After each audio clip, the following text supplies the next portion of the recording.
Alright, what is going on, everybody? This is Sparkle Fresh, and we are back with another playing lesson on Powerstar Golf for the Xbox One. Today I am doing a lesson on hitting the ball to different elevations and also hitting with the wind blowing in whatever direction it may be blowing. I've had a few requests to do this video, and here it is. Unfortunately, it's probably not going to be what you wanted to hear, because I do not believe that there is any sort of formula that is going to help you out. And I will explain to you why. Whoops. Right after I do that for the 100,000th time. Alright.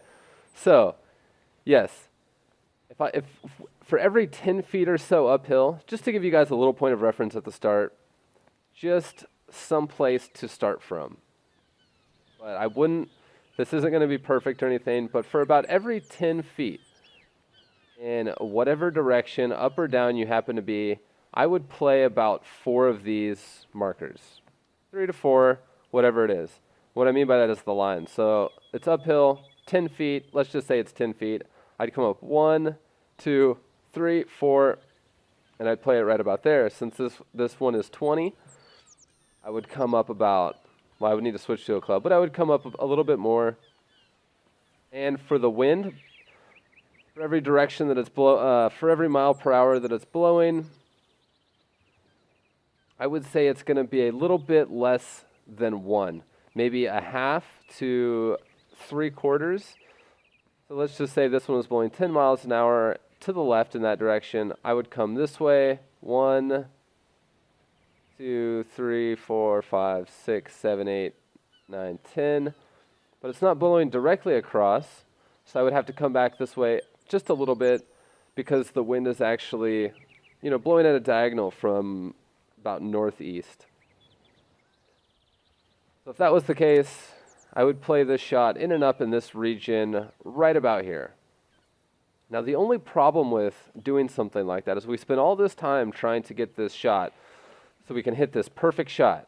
That way we can, call our families around and tell them to come watch how awesome our shot's going to be, because it's going to go directly into the hole because we're so awesome. And then it's not going to happen, and they're going to make fun of us, and we're going to be the laughing stock of Christmas. So we don't want to do that. We don't want to do that at all. So get the idea of making the ball in the hole out of your mind, at least on this shot. Golf isn't always about the shot that you're hitting now. A lot of times it's about the shot that you're going to be hitting next.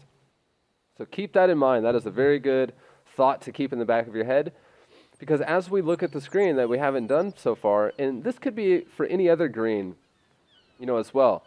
This pin could be tucked over here, and there could be trouble, a huge slope that goes down in this direction. There could be a water hazard on any side. I mean, there could be a freaking dragon's cave over here.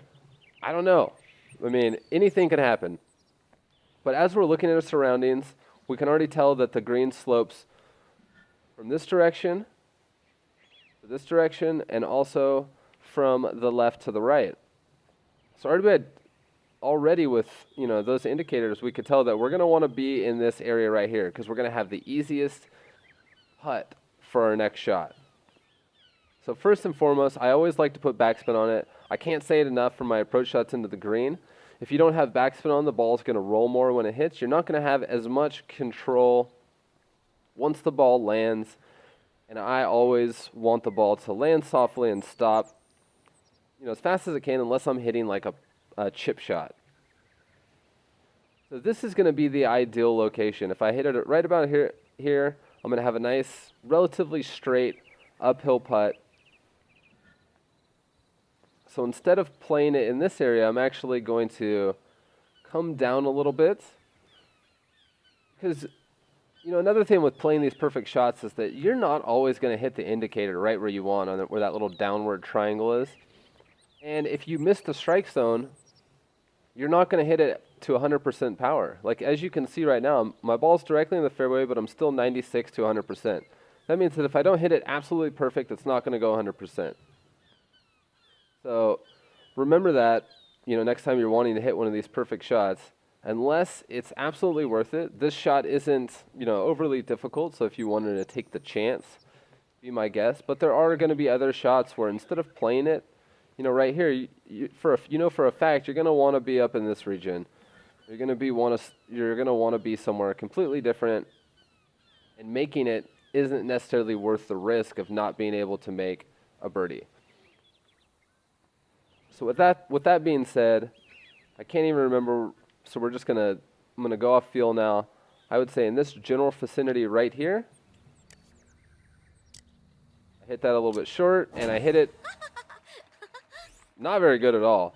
But because I knew that was a possibility, I still played it safe. Great approach. And I still left myself a really, really close putt. Super easy to make. For a birdie.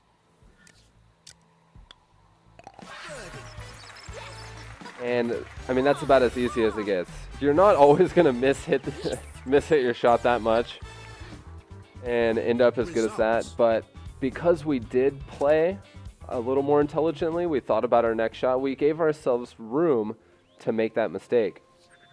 So my biggest bit of advice I can give you, I don't really feel the need to go through and hit a bunch of shots like this. I gave you, a few numbers that you can use to help you. I'm not playing. One of the caddies has a minus 20% win factor. I wasn't using that. So you can use those numbers I give you to kind of base things off of, but ideally you're going to want to analyze your shots when you're done hitting them. Remember how far you played a shot, to the front or to the back of the pin. Remember how much you played it to the side with the amount of wind that was blowing it and elevation. That way, when you get into that scenario again, you have a better understanding. It's not going to happen fast. It's not going to happen overnight. But the more you start thinking like that, the more birdie opportunities you're going to get. And most importantly, in the end, you're just going to be a better golfer. You're going to enjoy it more. You're going to be able to play a lot faster. You're not going to have to think as much. You're still going to be thinking about the same things, but you're going to be able to do it much more quickly. So take the time. Do it a little bit slower. Don't always try to make it in the hole. And I really hope that you guys will listen to this advice, because I promise you